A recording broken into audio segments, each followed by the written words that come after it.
Al Jazeera's Resul Serdar joins us from Damascus. Resul, what are you learning about this attack? Well, it was in the morning that the security forces were deployed to capture a person that was wanted, someone that was wanted. And while they were conducting the operation, they came under the fire. They were ambushed by the remnants of the old regime. Then the ambulance that went there to rescue these injured or dead security forces members, then the ambulance also came under the fire. The civilians who were trying to rescue them, they also have been ambushed as well. And we have seen that in several other places, these ambushes have continued.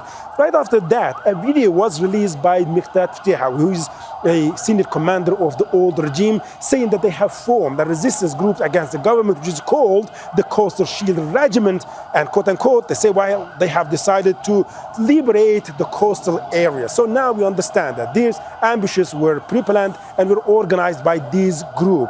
And soon after that, the government forces have been deployed to Latakia, more and more reinforcement from several other cities, Idlib, Hama, and elsewhere. Now, at the moment, the fighting is continuing in Latakia, in Tartus, and now the fight is spreading in the city of Homs as well, which is the third largest city in the country. So we can confidently say that since the fall of Assad regime, this is the biggest security challenge that the current government is facing.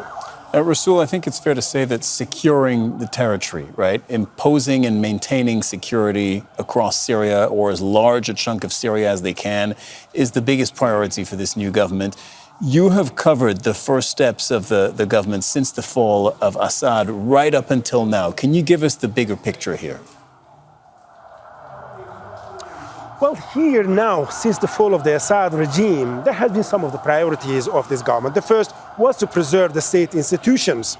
And the second, to, of course, recover the economy and to make sure that the security is in place. And to achieve that goal, the new government needed all the armed groups who have fought against the old regime throughout the 14 years of the devastating war, had to submit their weapons, dissolve themselves, and merge into one army. Largely, they have achieved that, with the exception of some forces in the south of the country, in Suwaida and Dara, and the Kurdish militias in the northeast of the country. But there is a third element here, the remnants of the old regime.